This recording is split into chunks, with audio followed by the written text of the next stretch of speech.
Hello everyone, this is Nilakshi once again and welcome back to my YouTube channel. So आज actually मुझे कुछ promotion करने थे jewellery के, तो मुझे एक ईद लुक क्रिएट करना है। तो मैंने सोचा कि आप लोगों के साथ वो लुक मैं शेयर कर दूँ। सिंपल सा ही करूँगी, एकदम लाइट मेकअप, मिनिमल मेकअप ही मैं रखूँगी। तो चलिए without any further delay let's get started.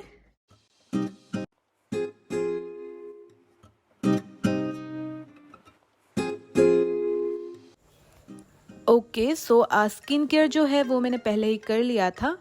Toner, उसके बाद जो है मॉइस्चराइजर, जो सीरम में लगाती हूँ वो तो सब कुछ मैंने कर लिया, प्राइमर एंड ऑल।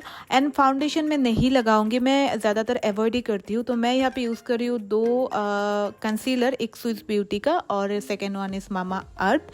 ये दो अलग अलग शेड के हैं। एक जो स्विस ब्यूटी का है वो थोड़ा डार्कर शेड है मेरे स्किन टोन से, एंड सेकेंड वन इज़ मामा अर्थ जो है वो थोड़ा लाइटर शेड है मेरे स्किन टोन से। उसके बाद गुड वाइब्स का जो राइस टोनर है, मैंने पहले भी बताया था, बहुत ही अच्छा टोनर है। ये आपका टोनर का भी काम हो जाता है इससे, एंड मेकअप फिक्सर का भी काम हो जाता है। तो उसके बाद मैं ब्लेंडर से ब्लेंड कर रही हूँ। ब्लेंडिंग इज़ द की, तभी फिनिशिंग अच्छा आएगा। आपको जितना हो सके ब्लेंड करना है, लेकिन हाँ, अगर आप करेक्टर यूज़ कर रहे हो, ये जो मैंने डार्कर शेड से मैंने पहले मतलब कंसीलर जो मैंने पहले यूज़ किया डार्कर शेड, वो एक्चुअली करेक्टर का भी काम करता है। मेरे डार्क स्पॉट जितने सारे हैं तो उसका जो एक येलोइश पार्ट एक होता है ना, तो वो मैं विजिबल करके रखती हूँ। पूरी तरीके से मैं ब्लेंड नहीं करती वो, तो वो ध्यान रखिएगा। उसके बाद मैं लाइटर शेड यूज़ कर रही हूँ, मामा अर्थ का जो कंसीलर है। तो ये दोनों मिक्स करने से मेरा ओरिजिनल जो शेड है मेरे स्किन का वो निकल के आता है।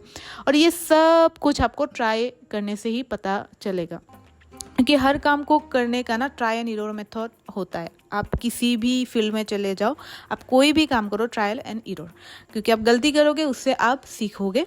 तो वही है मेकअप में भी, कि आप एक दिन में परफेक्ट नहीं होते। पहले जब मैं मेकअप करती थी, मुझे अभी भी याद है, बहुत ही गंदा दिखता था, मतलब मेकअप फट जाता था, अच्छी तरीके से सेट नहीं होता था। तो अभी एक्सपेरिमेंट करते करते करते करते मुझे अभी पता चल गया कि मेरे स्किन में किस तरीके का मेकअप सूट करता है, कौन सा प्रोडक्ट सूट करता है, कौन सा नहीं करता, कैसे करने से मुझ पर मेकअप अच्छा लगता है। क्योंकि मुझ पर ना मतलब हर तरीके का मेकअप सूट नहीं करता। एकदम अगर simple natural look, no makeup look अगर मैं रखूँ ना, तो बहुत अच्छा लगता है। तो उसी को मैं फॉलो करती हूँ। और हाँ, फाउंडेशन में अवॉइड ही करती हूँ, क्योंकि उसे नहीं लगाने से भी ना मेरा कवरेज अच्छा हो जाता है, क्योंकि उतना भी डार्क सर्कल नहीं है मेरे स्किन में। तो ये एक अच्छा है। तो हाँ, तो अभी मैं कॉम्पैक्ट पाउडर मेरा जो बेस है उसको सेट करने के लिए यूज़ कर रही हूँ यहाँ पे मिस्टर ऑफ मिलान का। मैं हर एक प्रोडक्ट का लिंक अगर हो सके तो मैं ज़रूर डिस्क्रिप्शन बॉक्स में प्रोवाइड कर दूँगी। आप लोग चेकआउट कर सकते हो।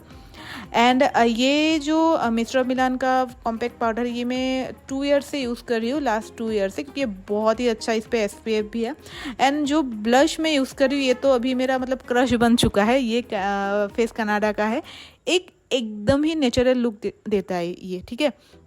क्योंकि मैंने बहुत सारे ब्लशेस यूज़ किए, सब में एक प्रॉब्लम मैंने देखा है कि वो ज़्यादा ही लाल कर देता है गाल को, लेकिन ये ना एकदम मतलब नेचुरल लुक आपको देता है। ऐसा लगेगा ही नहीं कि आपने ब्लश लगाया है। मैं क्रीम वाला ब्लश भी मैं कभी कभी यूज़ करती हूँ, कभी कभी लिपस्टिक से भी मैं काम चला लेती हूँ। तो हाँ, यहाँ पे मैं फेसेस कनाडा का मैं यूज़ कर रही हूँ। ब्लश बहुत अच्छा है, आप लोग ये भी ले सकते हो। उसके बाद सिंपली मैं अभी जाऊंगी आईब्रो पे। मैंने थ्रेडिंग नहीं किया है, मैं सोच रही थी इस बार मैं आईब्रो थ्रेडिंग ना करूं, मैं नेचुरली रखूं इसको भी। मैंने फर्स्ट क्लास 10 में मेरा आईब्रो किया था फर्स्ट, तो तब से लेकर अब तक मेरा शेप जो है एकदम से बिगड़ चुका है, अच्छी तरीके से ठीक ही नहीं हुआ।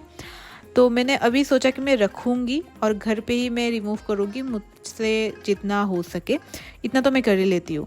उसके बाद मैं मिस्टर ऑफ मिलन का आईलाइनर यहाँ पे लगा लेती हूँ, और बहुत ही अच्छा लगाती हूँ मैं, भगवान की कृपा से, और एक ही बार में लग जाता है। स्कूल में मैं जब आईलाइनर लगा के जाती थी ना, मतलब जब क्लास 9-10 में मैं मतलब थी, तब आईलाइनर बहुत लगाती थी। तो तब मतलब बहुत सब लोग पूछते थे तू इतना अच्छी तरीके से आईलाइनर लगा सकती है, तो बहुत प्राउड फील होता था। तो हाँ, वो टैलेंट मुझ में एक है। उसके बाद मैं मस्कारा लगा रही हूँ मेबलिन का, जो सबको पता ही है, बहुत ही अच्छा है, वाटर प्रूफ है और ये जो है एक एक्स्ट्रा वॉल्यूम देता है आपके आईलैशेस को। लिपस्टिक में मैं यहाँ पे ममा अर्थ का 2 शेड यूज़ करूँगी, मैं लिंक प्रोवाइड कर दूँगी डिस्क्रिप्शन बॉक्स पे, आप लोग चेकआउट कर सकते हो। ये बहुत ही अच्छा लिपस्टिक है, इसमें विटामिन ई है, साथ ही साथ ये आपके लिप को ना मॉइस्चर प्रोवाइड करता है और आपके लिप्स को ड्राई होने नहीं देता और लिप बाम का कोई ज़रूरत ही नहीं है अगर आप ये लिपस्टिक यूज़ कर रहे हो। रेगुलर बेसिस पे मैं यूज़ करती हूँ। ये ना ब्लश का भी काम कर देता है। मैं कभी अगर आलस लगता है ना, मैं यही मतलब लिपस्टिक में करके मैं हाथ से फिर लगा लेती हूँ, शॉर्टकट। और एक टिप है ये, अगर आपको मैट फिनिश एकदम चाहिए तो थोड़ा सा कॉम्पैक्ट पाउडर लेके आप अपने लिप में टैप कर सकते हो, एक मैट एंड फिनिश हो जाएगा आपके लिप्स का। सो ये रहा मेरा फाइनल लुक, बताना कैसा हुआ है। प्रमोशनल वीडियो अगर आपको देखना है तो मैं ऊपर लिंक दे दूंगी मेरे इंस्टाग्राम का, so follow me on Instagram also. अगर चैनल में नए हो तो don't forget to subscribe my channel and hit the bell icon. तब तक के लिए take care, stay tune and bye bye.